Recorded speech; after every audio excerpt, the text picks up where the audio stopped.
All right, guys, we're back for another session.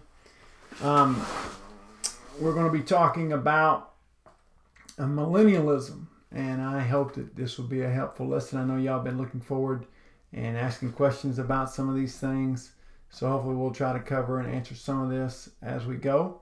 Want to mention that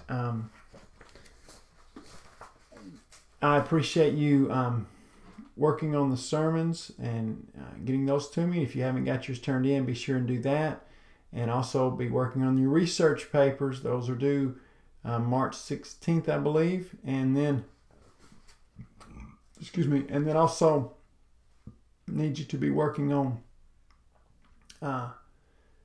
you have a final sermon. So that's the three main things that you have to finish before the final test is, the sermon that was due last week. Hopefully most everybody got that turned in, and the research paper, and then we'll take another sermon, and then the research, and then the final. So that's what we're looking at. Also on the midterm test, the grades were average. I wish the grades had been a little higher. Part of that probably is my fault for not letting you know for sure what was all on the test. Try to do a better job with the final, making sure you're aware of what is exactly going to be on the test. And also I think part of it is an understanding of what and how you need to study and what we're looking for and expecting. And so anything that I give you in these notes is fair game. And the major list or sermon points you need to have committed to memory. The true, false, things like that are going to come from these notes. You need to know the main points from the notes and be very capable of understanding and giving back that information to me. So on the final, we will have some overall questions from the overall study, and then also some questions, of course, from the second part we're going to be studying. Now, today we're entering into a part of our study that is interesting, but it can be difficult and might be a little bit intimidating for you. Thinking about the 1,000-year reign or millennialism. Of course, when a lot of people think about eschatology, this is what they immediately go to. And we want to look at this in the next two sessions, to this first part and in the second part. We're just going to be thinking about millennialism. And I want to begin by looking to the page 129, I believe, on the sheet, on these Revelation notes I'm giving you. And you should find on that Understanding Millennial Views. All right, Understanding Millennial Views. And you're going to find the chart there on 129. There's three primary kinds of millennialism. All right, there's three primary kinds of millennialism. And these take various forms, and they have various attributes, but they can all be broken down into these three general areas. All right. The first and most common today form of millennialism is what we call premillennialism. Premillennialism. Now, notice this diagram describes premillennialism. And the idea is the pre is Jesus comes before the millennial reign. That's what pre refers to. It's referring to the idea that Christ comes before the 1,000-year reign. And then he reigns on earth for the 1,000 years. At the end of the 1,000 years, then there is the judgment and the going to the eternal state. Now, there's all kinds of different forms of that throughout history, and especially in the last 100 years. But notice here you have the church age. And we'll talk more in detail, but basically the thought of premillennialism is that Christ came to establish his kingdom on earth, but he was rejected by the Jews and thus needed to set up a earthly church to wait the time when he could come back to establish his earthly kingdom. And so he set up the church as an afterthought, as a plan B, if you will, to be a guardian keeper, a in-between time institution until he could return and establish his earthly kingdom for 1,000 years. So you have the church age, and then somewhere in there, at the end of the church age, you will have the rapture during this period of tribulation, which lasts 7 years, as they say. And this is connected with Daniel's 70-week prophecy. And they also have a big gap in that. They believe that the last week of that prophecy is not going to be fulfilled until the years of tribulation. And that it will involve the reign of the Antichrist. So the Antichrist will be reigning. There'll be the 7 years of tribulation of various problems. And then the millennial reign will take place. Christ will defeat them, usually at the Battle of Armageddon.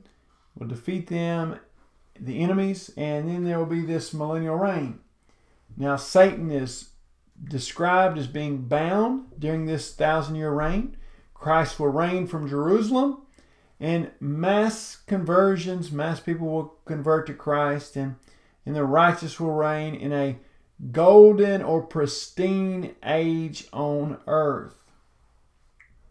At the end of that millennial reign, at the end of the 1,000 years, Satan is loosed. He is loosed, and then the judgment of the wicked takes place, and then people go to their eternal destination. That is premillennialism. Remember, but Christ comes before the millennial reign, before the 1,000-year reign. Now turn the page to page 130. Now on page 130, you find the description, the diagram of post-millennialism. All right? Post-millennialism. Post-millennialism is the idea that it is not a literal 1,000 years, but rather the millennial age refers to a golden age, and Christ comes after, key thought, Christ comes after the 1,000-year reign on earth. So Jesus himself never reigns on earth, all right? But there's this golden age with mass conversions when the world enters a time of great peace and prosperity and unity. An age of no wars, of great joy and prosperity and gospel conversion.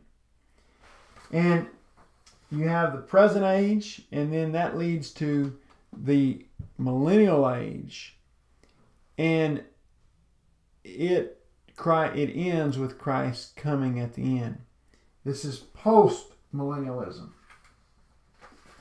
Notice the thought: the world becomes better, the gospel will increase and advance, and there will be a gradual Christianization of the world. Gradual Christianization of the world. And then there will be a general resurrection of the righteous and the wicked, and then they go to their eternal state. Now, that's postmillennialism. And then the last one that we need to talk about is amillennialism. Amillennialism. Amillennialism, millennialism being modified by the A, which negates it, so it is no millennial.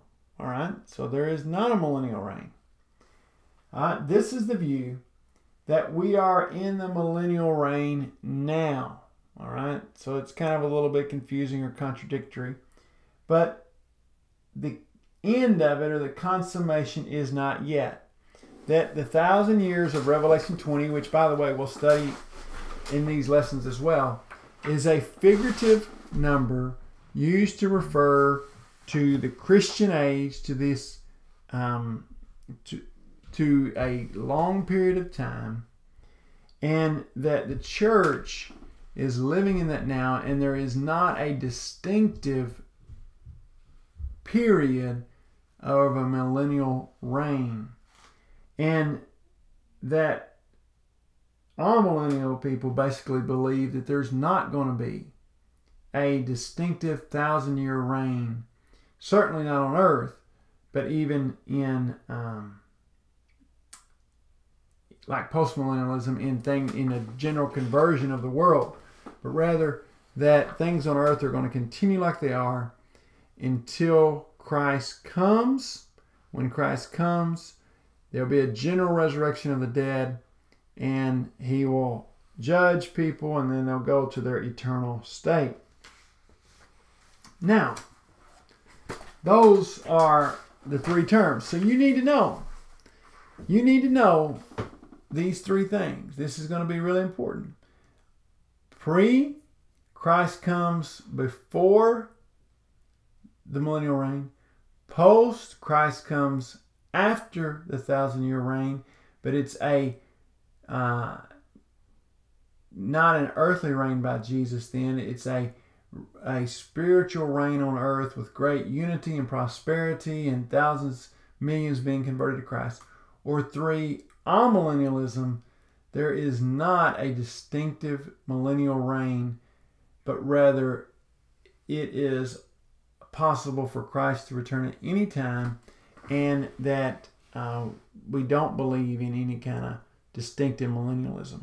Now, the way I want us to attack this is, so we understand these three things. Now, you also get into the idea of pre-trib, mid-trib, or post-trib. What I mean by that is, when does the rapture take place? Does it take place pre the tribulation, mid-trib, during the middle of the tribulation, or post-tribulation at the end of the tribulation?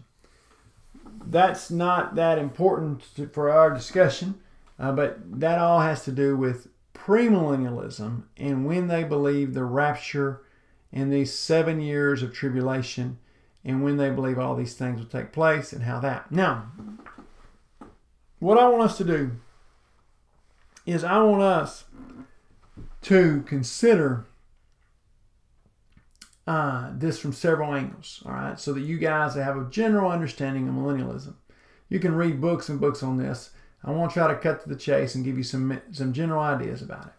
And the way I plan on doing that is, in these 2 lectures, I've given you an overview, pre, post, so make sure you know that. Now, I'm going to give you a history, and some of this is going to involve the history of the Restoration Movement, and it's going to be more in the United States, but I think this is going to still play in to understanding this thought in the world about millennialism and general Christian ideas about millennialism. So we're going to look at a history of it in these notes that you have. And then we're going to study Revelation 20 and actually look to see what the text says. We're going to look at see what the text says and study Revelation 20. And then finally, we will observe 4 reasons why premillennialism is a incorrect view. All right. So that's how we're going to approach this study. We're going to look at the history, we're going to look at the text, and then finally we're going to look at some reasons why premillennialism is not the correct view. Now, let me say this. We plan on doing this in these 2 lectures. So I've got about another 20 minutes or so here, 25 minutes in this lecture. Then I'll have about another 45 minutes in the next lecture to cover this a little more. I'm kind of pressed on time myself, so we'll do the best we can. All right, so now let's go back to the beginning of these sheets, back to page 140.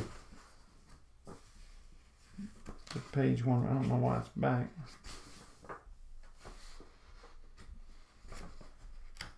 But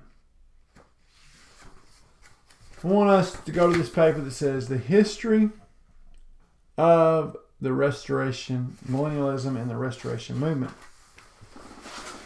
Now, notice that you begin with this idea of understanding the long-term thoughts of apocalyptic thoughts. Hey, there you go.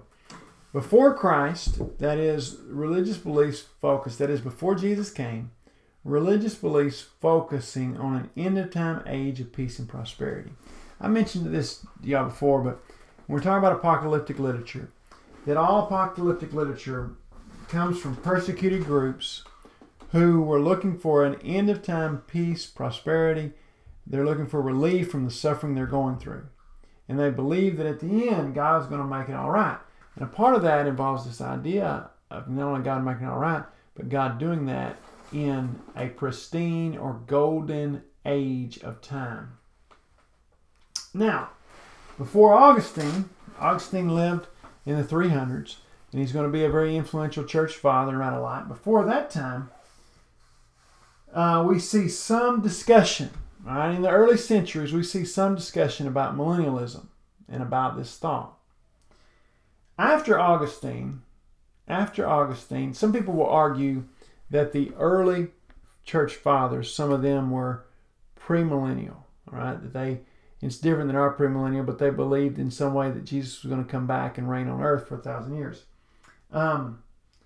You see that mixed in there, and you see historical millennialism, the idea of postmillennialism.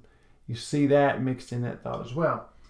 But after Augustine, then it becomes the idea that the amillennial view is predominant for most of Christian history. For most of Christian history, the amillennial view is dominant. Though there is a segment of historical premillennialism throughout. All right? So, most of the Christian history, amillennial view was dominant. Millennialism is not discussed that often. But there is some premillennial beliefs, though not as developed as our current, what we call dispensational premillennialism. Now, in America, since 1900, now you remember we're living in 2018 now. In the 1900s, postmillennialism was highly favored and predominant until the Civil War. Now, that's wrong. It should be in the 1800s, all right? In the 1800s, I'll have to correct that on my sheet and try to get it corrected before I send it to y'all. In the 1800s, postmillennium was highly favored and predominant until the Civil War. Now, our Civil War took place in 1861 to 65. So, the postmillennialism was highly favored and predominant. Now, here's the key difference. This is very important in thinking about postmillennialism versus premillennialism. Postmillennialism is optimistic. It goes from bad to good. Postmillennialism goes from bad to good. That is, the world is bad. Postmillennium believes, but it's going to get better. There's going to be a time when the world is going to get better, and if we keep preaching the gospel, if we keep teaching people, then there's going to be a time where mass people are going to be converted. They're going to hear the gospel. There's going to be unity in the nations. There's going to be peace amongst the nations, and all nations will surrender to Christ, and there'll be this global age of peace. So, from bad to good. Now, in the late 1700s and early 1800s, that was the belief in the world. There was a lot of optimism. There was a lot of hope. There was a lot of these things. And men like Campbell, Alexander and Thomas Campbell, were post-millennial.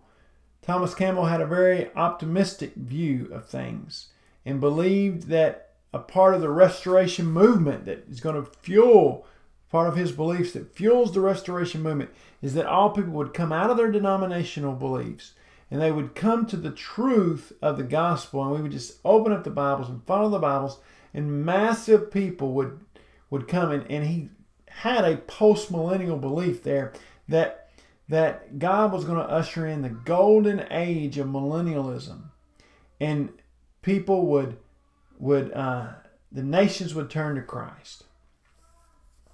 And our job was to preach the gospel and have this hope that we can reach the world and we can see massive. So it was a very post-millennial belief. Now, premillennialism is very pessimistic. Very pessimistic. That is, premillennialism believes or focuses on going from good to bad. The world's getting worse and worse and worse and worse. So things are going from good to bad. All right, so you see the difference? Post, bad to good. Pre, good to bad. And there's a sense of where in history, wherever we are in our culture and in the world, impacts how people view millennialism and what they have believed. All right, now, notice in the last 120 years, dispensational premillennialism. All right, this is the idea that the world is divided into different dispensations, and this belief of dispensational premillennialism has taken over. It was founded by John Darby. Most of you, when you think of premillennialism, this is the view you have. This is the view I explained earlier when I explained premillennialism. It was popularized by the Schofield Reference Bible. And it has been promoted by Hal Lindsey. And in America, we call this the Left Behind series of books, which was very popular there for a while and is not as popular now, but for a while it was very popular in the kind of books it was, which gave a fictional account of this premillennial theory and made it very accessible to the common man. So, we need to understand in the 19th century, Campbell and others were postmillennial while Stone and Scott were premillennial. Now, understanding the 20th century view, so this is in the 1900s. In the church, Harding and Bow, you may not be familiar with those names, but those were two early kind of pioneers after after Campbell and Stone and Scott. These are some of the guys that came on in the early 1900s, late 1800s, early 1900s. And they are going to be premillennial in their views. Lipscomb, David Lipscomb, who was a very important man in Nashville, Tennessee area, and writer and editor of the Gospel Advocate, and he is going to comment very rarely, but focused on living the kingdom today. He felt it should not be an issue of contention, felt that the kingdom issue should not be, that the millennialism should not be an issue of contention. Some feel that he was a premillennialist. Some people think he was, but he never really commented much on it. Whiteside, Bowles, and Foy Wallace are going to be millennial in the church. And they're going to make this a very divisive issue. It became a very divisive and contentious issue, with millennial perspective winning in most of the churches. All right. So in the early 10s, 20s, 30s, that time period there, it became a very divisive issue. Are you post or pre or ah? And the premillennialists came to be the bad guys, and the amillennialist group won out. Now, you're going to find in my teaching, in our study here, that I'm going to teach that I believe the Bible teaches an amillennial perspective. But I think we don't need to be overly dogmatic, and I think we need to understand the history behind these, and we need to understand the perspectives from each one. Notice understanding our present situation in churches of Christ.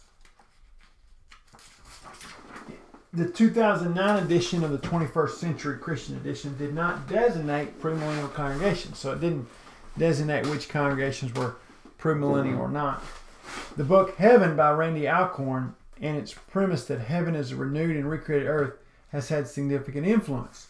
I don't know if y'all have heard much about this in the Philippines, but in America, some of the discussion has moved away in religious circles from premillennialism or postmillennialism to this idea about heaven being basically heaven's on earth, and that heaven is a renewed or recreated earth, and that we don't go to heaven, but Jesus will create heaven here. And so that's a view promoted in the church by John Mark Hicks and others in their book. Rick Ashley, in a sermon series on Revelation, taught that view of heaven in chapter 21, 22. And you've seen this theme kind of represented throughout. You can see a refutation of this position, and I may get to have, I think I planned on having a lecture on that. A lecture I called New Heavens and New Earth. One of the last class periods we have. I'm going to talk about that, and we'll look at what the Bible says about New Heavens and New Earth, and talk about this renewed earth perspective. But, so in the church, we've kind of seen these views going on. This is connected with as a renewed interest in the kingdom of God, a renewed emphasis upon the Sermon on the Mount and kingdom living, renewed emphasis in pacifism. You know what pacifism is? That is the idea of being against war and fighting and being a soldier and things. Viewing governments as kingdoms of the world, and a renewed focus on peace, mercy, and love. All right?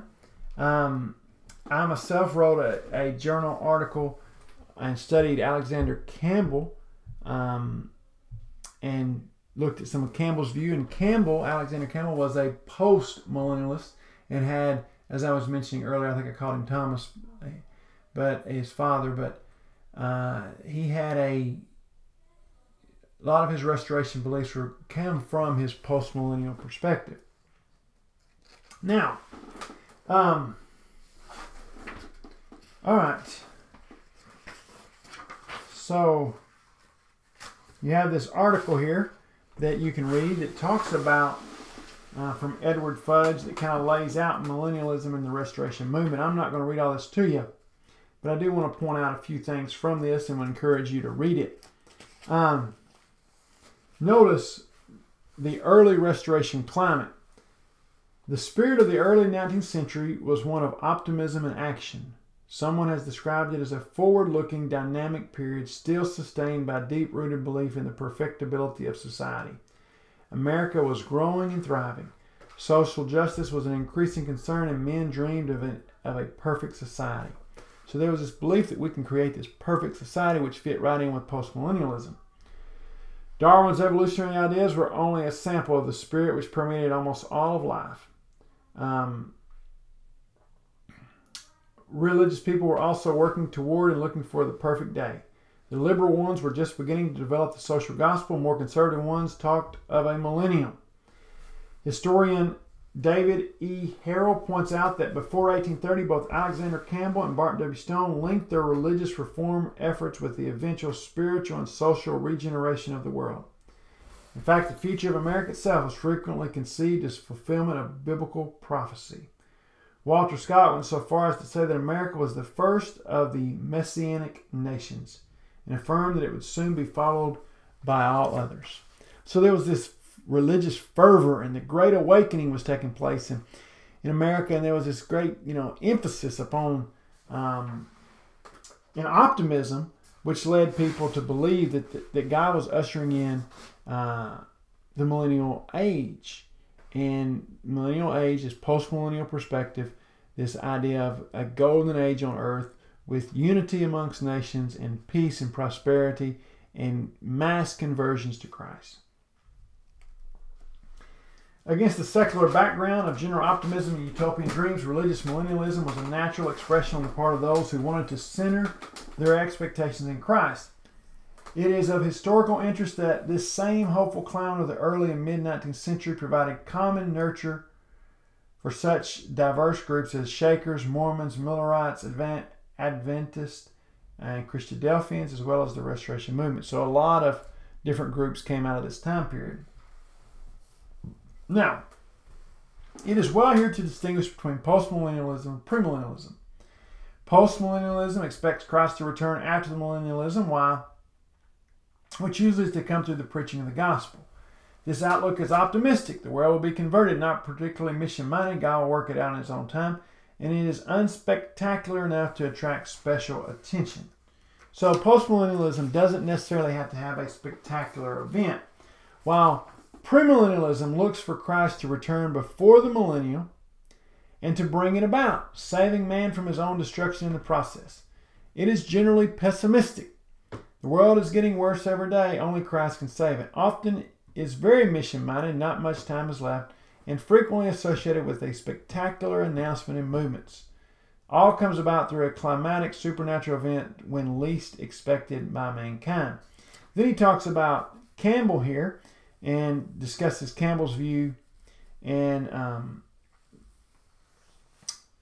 some of his thoughts, and Barton W. Stone and some other leaders. I'll let you read that. But Campbell was a post-millennial person. Now, on page 144, the top of that, Campbell's post-millennial views prevail in the movement until the mid-century. That's the mid-1800s. When war clouds began to gather, many Americans, including some restorationists, lost their optimistic view of history. If you're not familiar with American history, but in the mid-1800s, it's going to be a deep rupture in our country between the states involving the issue of slavery. And of course, that's going to lead to what we call the American Civil War. And it's going to lead to tremendous casualties and loss of life. And the nation is still, in some ways, healing from that wound. And that kind of put a tremendous blow to this idea of the world's getting better and better, and we're going to build this perfect society. Premillennialism, largely through reaction, became associated with evangelicalism and the conservative Bible prophecy groups. For the Restoration Movement, the heyday of millennialism had come to an end. So now he talks about the 1900s and how it's going to move toward discussing premillennialism and that concept, and some of the influence of Bowl and H. Leo Bowles and some of that. And that's not necessarily that important for you guys. But what's going to be important is that the amillennial perspective is going to triumph. With time, positions grew more fixed and attitudes were militant. In the late 1930s, among the more recent controversies, brethren began to be branded as premillennialists, as Bowlites, or sympathizers. By the 1940s, the issue had become a general point of fellowship with many on either side. The kingdom of heaven was the theme of the 1940 lectures at Abilene Christian College. That week, a small group of visiting preachers charged Brother Charles Robertson, the venerable head of the Bible department, with teaching premillennialism. A public meeting was called, and Brother Robertson capably defended himself in the minds of the large majority of the listeners. These were years of honest opposition to error. It was almost inevitable that there would be a measure also of extremism. There were firings, resignation charges, pressures, and threats. A number of faithful brethren were victims of irresponsible slander, and more premillennial brethren who would never have pressed their opinions suffered because of others who did. Other efforts were honorable. The Gospel Guardian began in 1935 under Floyd Wallace to oppose all error, especially premillennialism. So you see, this became a very contentious issue in this time period. Now,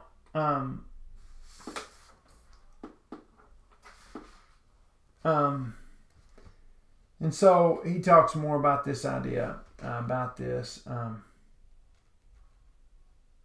the last page of his article, other equally sincere brethren on both sides have considered millennial questions to be a matter of salvation and fellowship. Perhaps the particular position and attitude of the millennial teacher involved accounts for this different approach toward the subject. Brother W. W. Ota exemplified what seemingly has been the mainstream attitude in the Restoration movement throughout. When he considered the millennial brethren to be factions, he invoked Romans 16:17 and called on brethren to mark and avoid them. But regarding the interpretation of Revelation 20, he had this to say. Some say that the 1,000 years began on Pentecost and will continue till Christ returns. If that is true, then why stress it? How to become Christians and how to serve is easily understood. When the 1,000 years began or begins belongs to God and not to us. Others affirm that the 1,000 years is in the future. Much strife and disturbance has been caused by the persistently stressing this theory. Now, just suppose that this theory turns out to be right. In that case, it cannot have any bearing on our lives now. Again, that's God's sign, not ours. It is not good to know the Lord, whom we so imperfectly serve, is able to bind Satan for a time called 1,000 years. Why should we worry, argue, and cause confusion when the 1,000 years will be, whether it is just 1,000 years as we record time or a period of much greater length? All that belongs alone to God. All that belongs alone to God. It is ours to faithfully serve Him and leave to Him all matters that are not within our power to perform. So I think he kind of says something that I'm trying to emphasize, is that there's been a diversity with premillennial, postmillennial, and amillennial views throughout in the brotherhood, and that I'm going to teach you guys why I believe premillennialism is wrong. But I also don't think that we should necessarily say that a guy who comes along is a faithful brother and is struggling with these things, that he's just out of line. We ought to mark him and write him off. And certainly there's going to, some people may have some postmillennial beliefs or may be confused or may not be as convicted on it as others. But some of these things, it gets back to, we don't fully know. And though there is some significance, ultimately, it doesn't matter. I mean, God's going to do it how He wants to do it. And so our job is to be faithful to Christ. And if we're faithful to Christ, when He returns, we'll be found faithful. And that's our main admonition for Christ, is to be found watching and faithful. And how everything happens is up to Him. And so let's not draw hard and fast lines, so much so that we don't ever hear other people's perspective or try to understand their view so that they can then understand our view. All right? All right, I hope that didn't confuse you too much. So we've covered this history of it. We've covered the history of this. Now, I see why this was. All right. Now, that history was on that one section there. I think that's going to be a good place to stop for today. So that was on the history. You should have that page, those pages. And in the next session, we're going to talk about Revelation 20, what Revelation 20 actually teaches and says, and then we will look at 4 reasons why premillennialism is not the correct view, in my opinion. And you're going to need to know those 4 reasons. And you're going to need to know what pre, post, and amillennial means and the basic ideas. You're going to need to be able to explain these. All right? Well, let's close at this time, and we'll pick up with part 2. Later on, I'm going to have to do that, try to get it done in the next day or two so y'all can watch it on Monday. It's Thursday now, and I will talk to you later.